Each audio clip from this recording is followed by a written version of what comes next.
Good morning, good afternoon, good evening, everyone. It's a pleasure to welcome you all and start the session of consular and diplomatic representatives in the 19th BRICS Conference 2025 of the BRICS from the University of São Paulo. My name is Bruce Scheidel, and I'll be the moderator of this special panel. Firstly, I would like to thank our sponsors and especially for the logistical and technical support of China.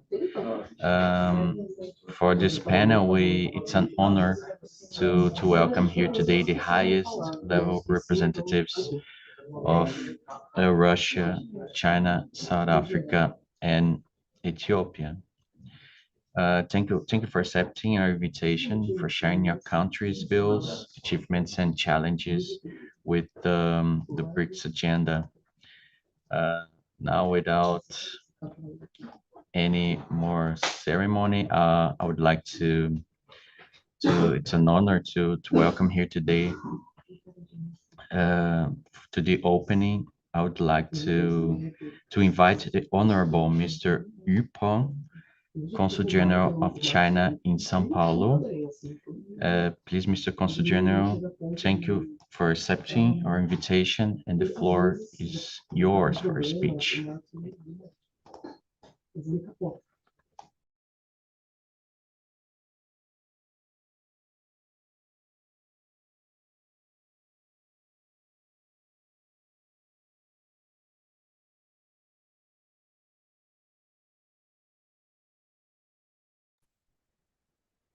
Okay, Mr. Scheidel, head of BRICS Study Group of USP, and dear colleagues from the diplomatic and consular corps and friends, good morning. It's a very great pleasure for me to attend this year's BRICS conference organized by USP and exchange views on the topics BRICS Plus, contributions to the emerging multipolar order. We all know that we are now in a very unusual time of history, in face of the unprecedented change and the challenges of the world. The Global South has gathered strength and emerged in recent years as an active promoter and contributor to the reform and improvement of the global governance. As the first phalanx of the Global South and a pioneering force driving the transformation of global governance, BRICS countries are playing an ever more important role in building consensus and solidarity for the whole world. Well, it's to our great delight to see the increasingly vitality and appeal of BRICS cooperation. Following last year's historic expansion, the BRICS summit in Rio this year welcomed Indonesia as a new member and 10 other countries, including Malaysia and Bolivia, as BRICS partner. The greater BRICS thus accounts for nearly half of the global population, over 30% of the world's economic aggregate, and contributes more than 50% of global economic growth. Greater BRICS cooperation is entering a new stage. The world is undergoing accelerated changes unseen in a century, and humanity faces new challenges in development and global governance. In response, President Xi Jinping of China has put forward the vision of building a community with shared future for mankind, aiming for a world of lasting peace, universal security, common prosperity, openness, inclusiveness, and a clean and beautiful environment.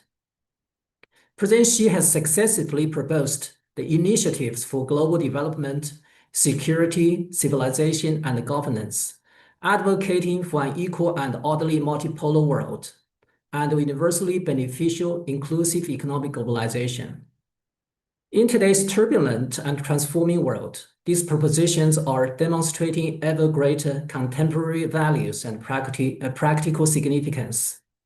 As a mainstay of BRICS cooperation and a core member of Global South, China has consistently played a significant promoting and leading role in greater BRICS cooperation. China pioneered the BRICS Plus model to expand its partnership network and advocated 5 priorities of BRICS development that are peace, innovation, green development, justice, and people-to-people exchange. At the Rio Summit, Chinese Premier Li Qiang put forward 3 major proposals: safeguarding world peace and tranquility, strengthening the drivers of economic growth, and promoting exchanges and mutual learning among civilizations. Premier Li also announced multiple measures to support BRICS cooperation and the development of Global South, offering Chinese solutions to consolidate the strengths of the Global South, advance governance reform, and address global challenges. We know that multipolar order represents the direction of global development. But how can BRICS Plus contribute more effectively to this goal? I would like to share a few thoughts herein. Firstly, we must uphold moral principles and defend peace and justice. BRICS countries should champion fairness and justice, promote the peaceful resolution of disputes, and explore fundamental solutions rooted in the merits of each issue. We call for a firm commitment to true multilateralism, safeguarding the UN-centered international system, supporting and strengthening the WTO-centered multilateral trading system. We oppose forming small circles or blocks, advocate resolving international and regional hotspot disputes through dialogue and consultation, and oppose unilateral sanctions and the threatening of using force. We should strengthen policy communication and coordination on positions, constructively advance reform of the current international system, injecting positive and stabilizing and constructive force to the world. Secondly, we must focus on development and active new growth engines. Development is the foundation of and key to solving all problems. China firmly opposes the politicization and weaponization of economic and trade issues. As a fellow traveler on the path of development and revitalization, China will keep expanding new spaces for mutual benefit and win-win cooperation. China has proposed deepening cooperation in emerging fields such as the digital and green economics. Over the next 5 years, China will also organize 200 training programs for Global South countries on the digital economy and artificial intelligence, aiming to inject new momentum into greater BRICS cooperation so as to help Global South nations enhance their digital capabilities and seize opportunities in the new wave of development. Thirdly, we must embrace inclusiveness and promote dialogue and mutual learning among civilizations. BRICS countries have profound and splendid historical and cultural legacies. We should be advocates for inter-civilizational exchange, mutual learning, and harmonious coexistence. China stands for respecting the diversity of world civilizations, enabling different civilizations to inspire one another through exchanges and make progress together.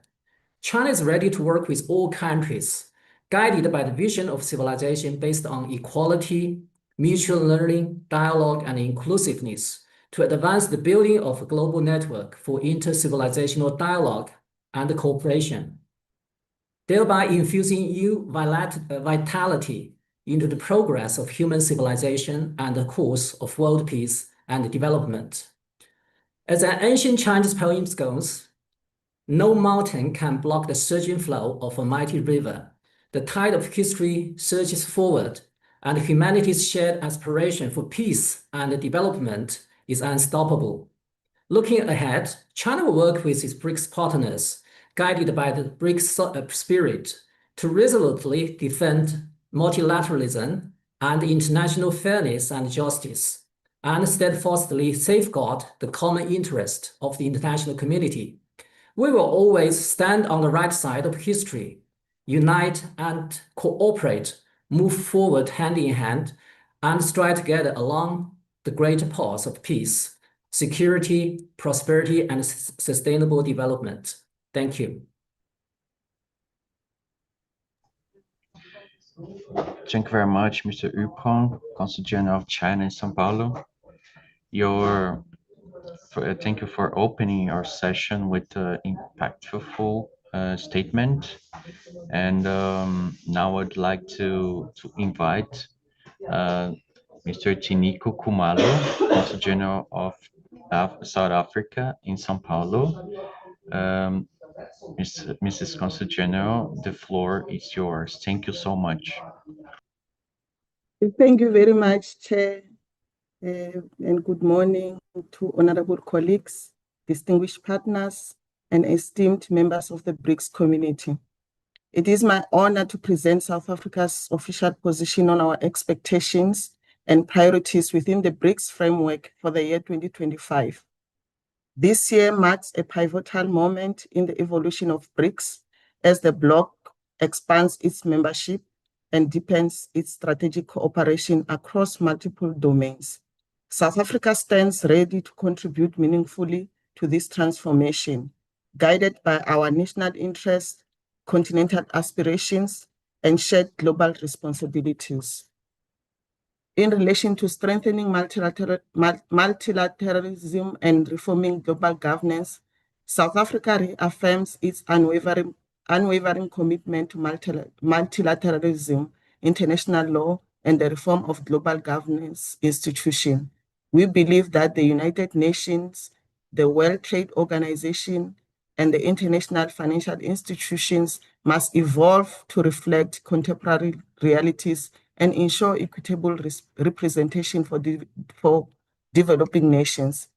We support the BRICS call for a more inclusive and democratic international system, and we advocate for the expansion of the UN Security Council to include permanent representation from Africa and underrepresented regions. We also endorse the principle of sovereign equality, mutual respect, and non-interference in the international affairs of states.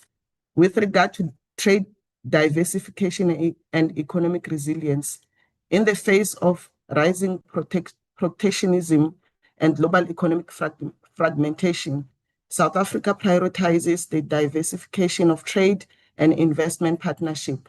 We seek to reduce dependence on any single market and to strengthen intra-BRICS trade, particularly within Africa, Asia, and Latin America. Our engagement with BRICS is rooted in the promise of an African continent on the rise, rich in resources, innovation, and human capital. We are actively consolidating the African continent free trade area, and envision Africa as a creator of value and a connector of global regions. With regard to climate action and sustainable development, South Africa welcomes the adoption of the BRICS Leaders Framework Declaration on Finance, which mobilizes climate finance for the Global South. We support the Tropical Forest Forever facility and other mechanisms aimed at preserving biodiversity and promoting green technologies. We call for a just energy transition that balances environmental sustainability with economic development. South Africa is committed to the principle of equity and common but differentiated responsibility in climate governance. With regard to digital transformation and artificial intelligence governance, as the fourth industrial revolution reshapes our societies, South Africa emphasized the need for inclusive digital transformation. We support BRICS initiative on artificial governance, digital infrastructure, and cybersecurity cooperation.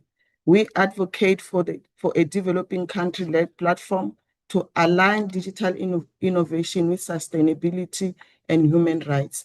South Africa is investing in digital literacy, innovation hubs, and cross-border tech partnership to ensure that no nation is left behind.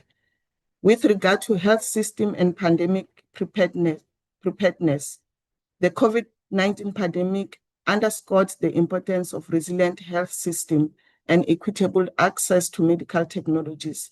South Africa supports BRICS cooperation in health innovation, vaccine production, and pandemic preparedness. We call for the strengthening of the BRICS Vaccine Research Center and the expansion of joint initiatives in public health, including mental health, maternal care, and disease surveillance. With regard to peace, security, and conflict resolution, South Africa continues to play a leading role in peacemaking and conflict resolution mediation across Africa. Within BRICS, we advocate for conflict prevention through diplomacy, dialogue, and addressing root causes. We support the indivisibility of security and call for the coordinated effort to reduce global tension, militarization, and unilateral cohesive measures.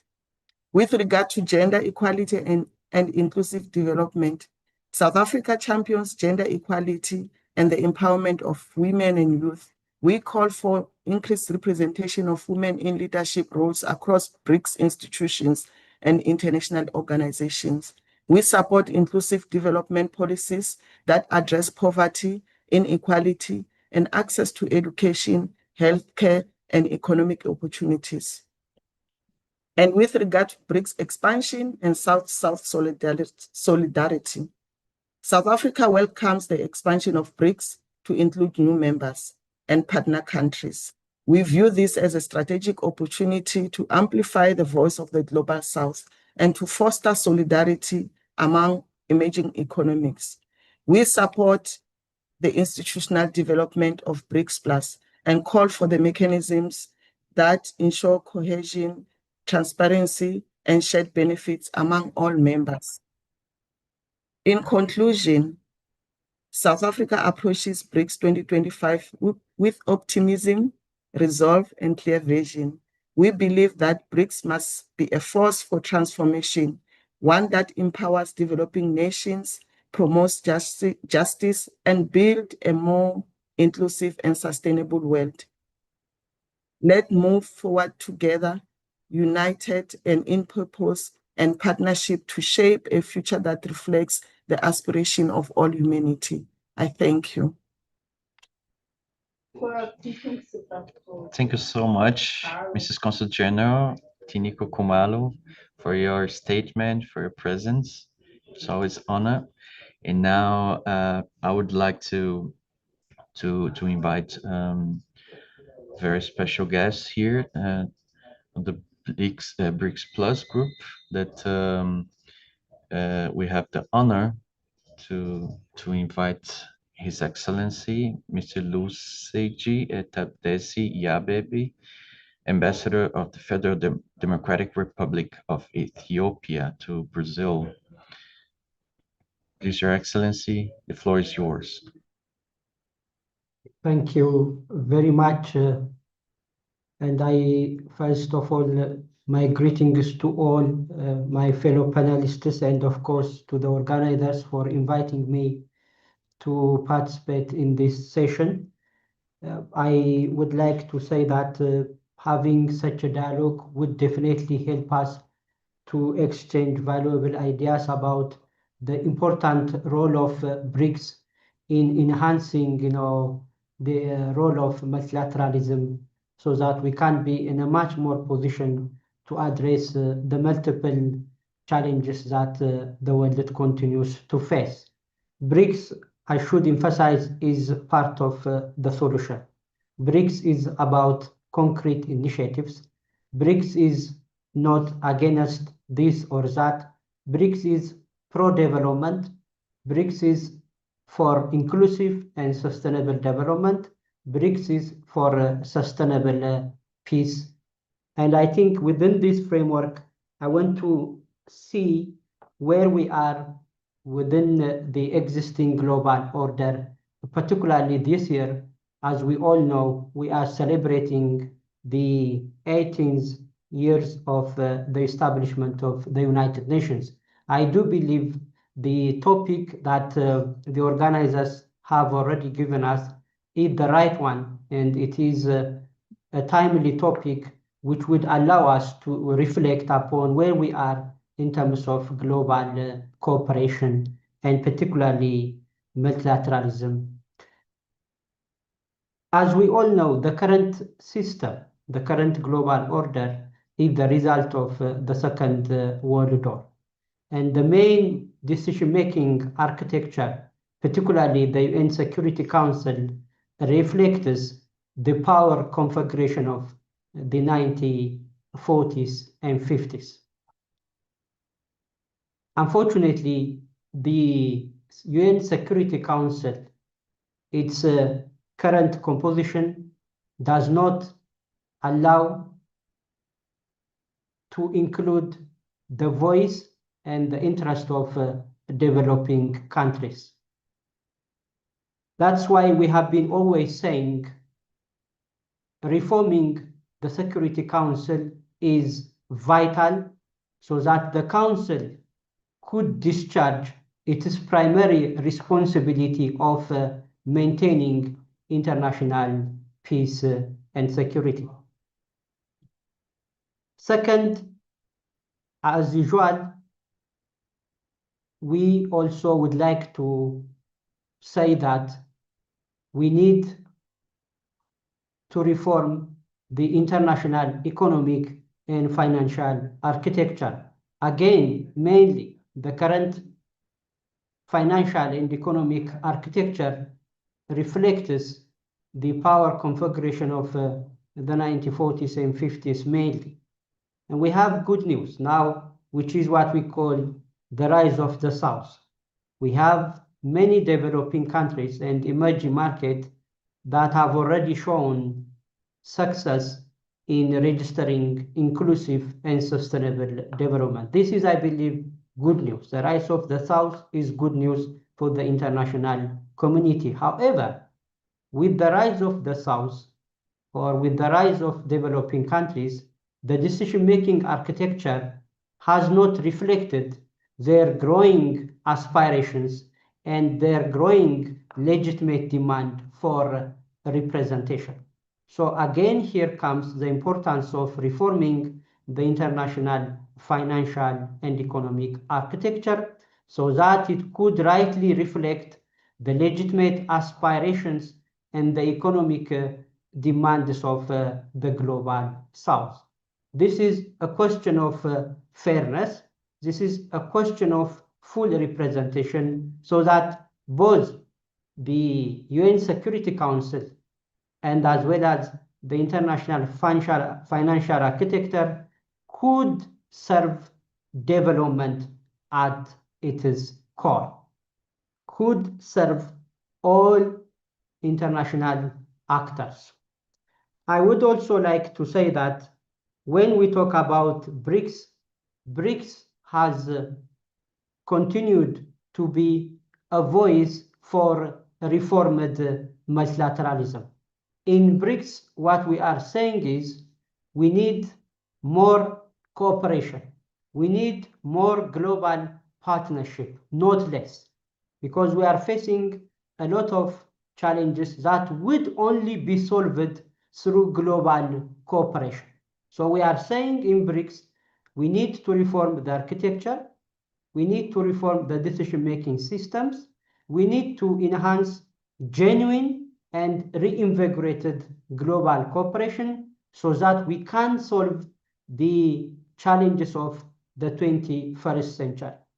We are living in a highly interdependent world, so we need more than any other time a meaningful, effective, and efficient multilateral system that responds to the current challenges in the area of peace and security, as well as in development field. We also want to say that what BRICS is saying is not to replace the United Nations. As the previous speakers have already outlined, we in BRICS believe that the United Nations system should continue to play a central role in multilateral cooperation, but we need a reformed United Nations system. Business as usual will not serve the interest of developing countries.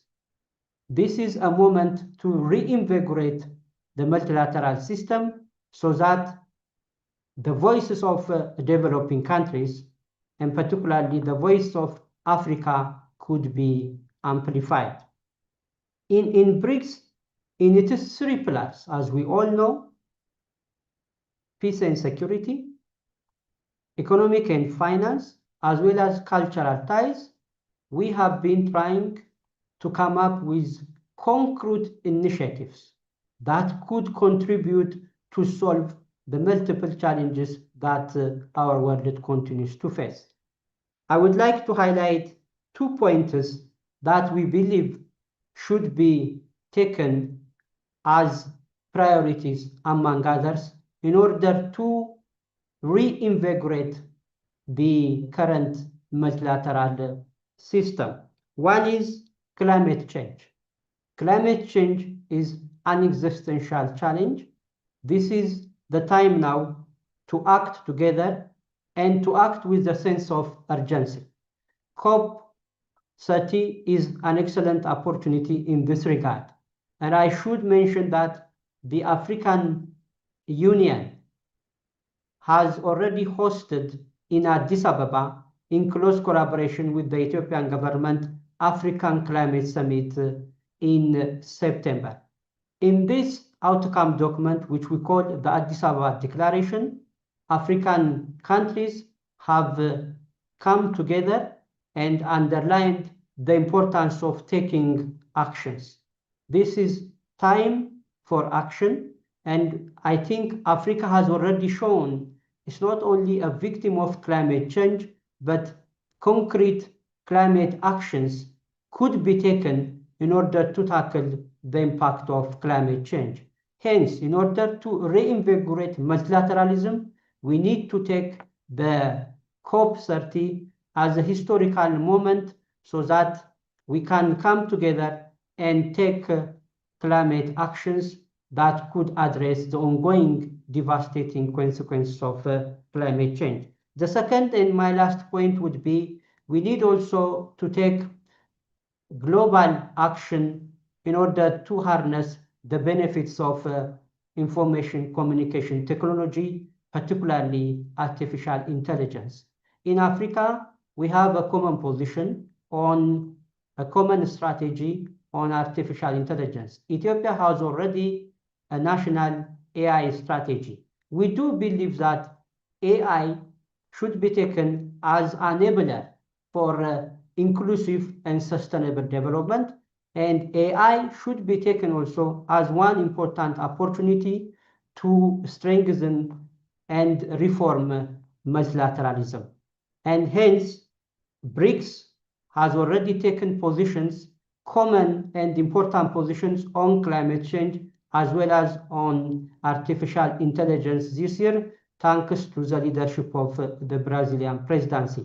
Once again, BRICS provides an excellent platform for enhancing genuine multilateral cooperation, and Ethiopia remains ready to continue to constructively work with members and partners of BRICS, and such platforms, I believe, would enhance the opportunity to take concrete actions. Again, thank you very much for this opportunity.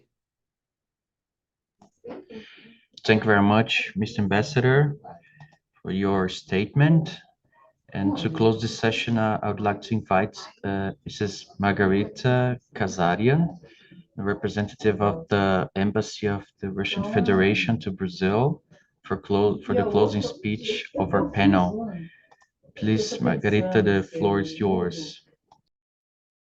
Dear colleagues, good morning to everyone. First of all, I would like to take this opportunity to thank Universidade de São Paulo for hosting this event.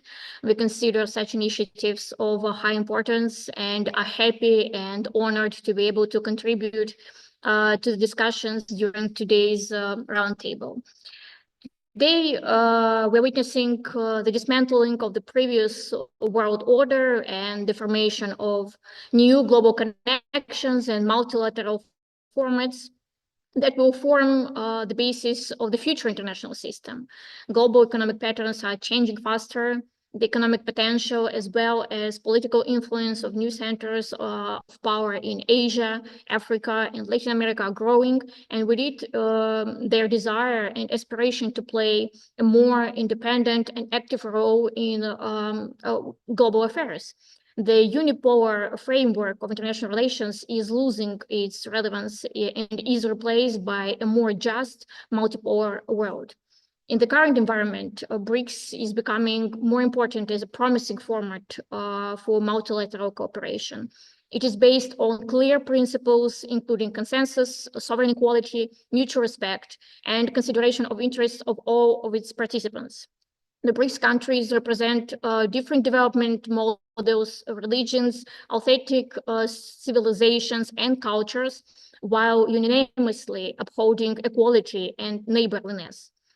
They're striving to contribute to global stability and security, the prosperity and success of all nations. Without a doubt, this constructive approach and unifying agenda are highly relevant and appealing amongst the geopolitical challenges we're facing today.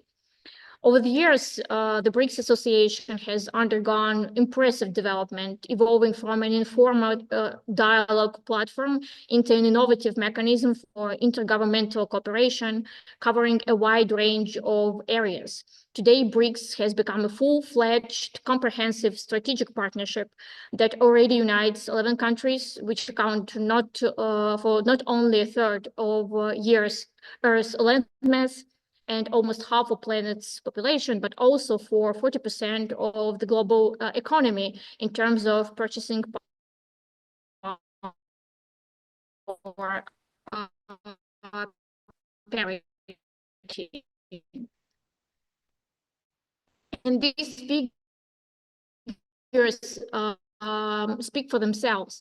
BRICS become a platform of global democracy system of international relations that reflects the interest of the entire world community. Our country chaired BRICS last year, and Russia's presidency in the association took place amid growing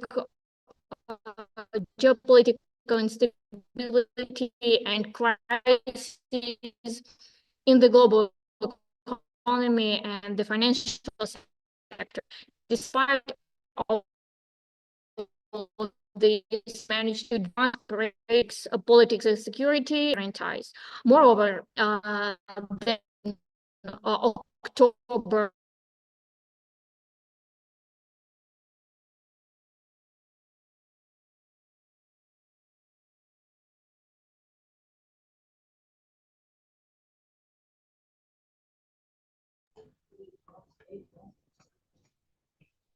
I think you lost connection with Miss Margarita, yes.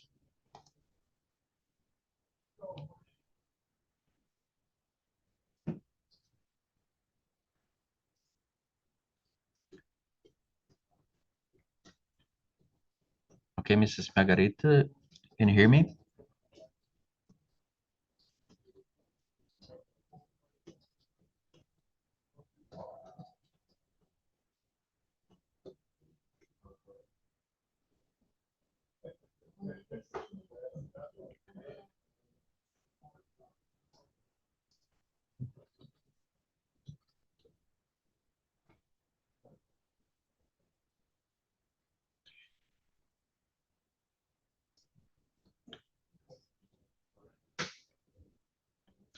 Just a few seconds and I'll try to reconnect.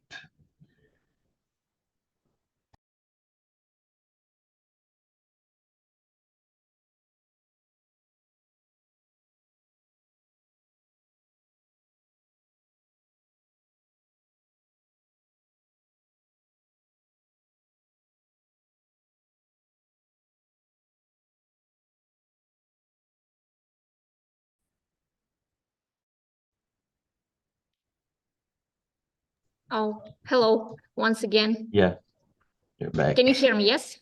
Yes. Yes, perfect. I'm sorry, my connection has failed. In 2025, Brazil took over the presidency, identifying strengthening cooperation in the global south for inclusive and sustainable governance as its key theme.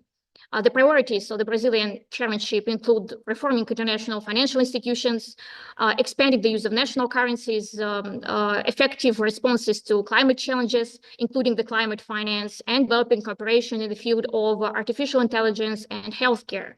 And Russia fully supports Brazil's chairmanship and the aforementioned priorities, and also highly appreciates that the Brazilian colleagues were receptive of the initiatives put forward during our chairmanship last year and continue to implement them, maintaining continuity in BRICS operations. Russian Federation is attaching special attention to promoting further trade and financial cooperation within BRICS. We believe that this will be facilitated by the practical implementation of projects to create a cross-border payment, settlement, depository, and reinsurance infrastructure, multiplying mutual capital investment by the BRICS countries, including through BRICS mechanisms, primarily the new development bank, appears to be an important goal as well.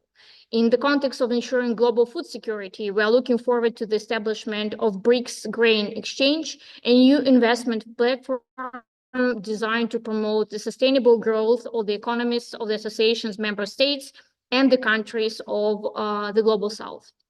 Overall, it can be said that since its inception, BRICS has successfully integrated into the architecture of international relations, occupying a unique niche within it. Today, the association is steadily transforming into one of the key elements of the new global governance system, one that is more representative and reflects the aspiration of the global majority of countries for whom the preservation of national sovereignty and social cultural identity is of paramount importance. And Russia will continue to work actively in this direction. Thank you very much for the attention. Thank you very much, Mrs. Kazarian, for your message, for your speech. The message is all clear to us, and thank you very much for that. And yes, for this session, I would like to thank you, all the distinguished representatives of the BRICS countries, and for participating in this conference to share your views in this changing period of the world politics. This is very important for the coordination of BRICS in several levels and spaces. We, for example, we are trying to foster in the cooperation among the academia and civil society, and your distinguished representatives for the government to be with us cooperating will make us stronger and strategically articulated towards economic and social development and the climate development.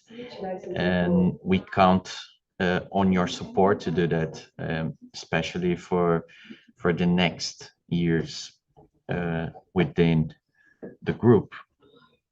So thank you very much for that. You are inaugurating a very extensive agenda with several themes that will be discussed throughout this week.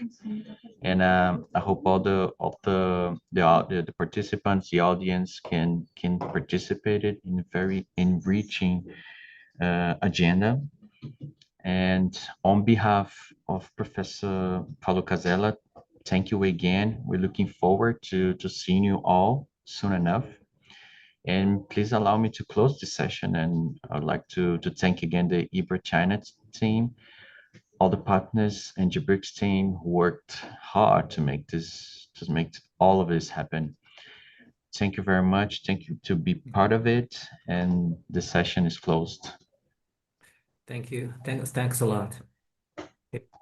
Thank you. Thank you. Thank you very much for this opportunity. Good luck.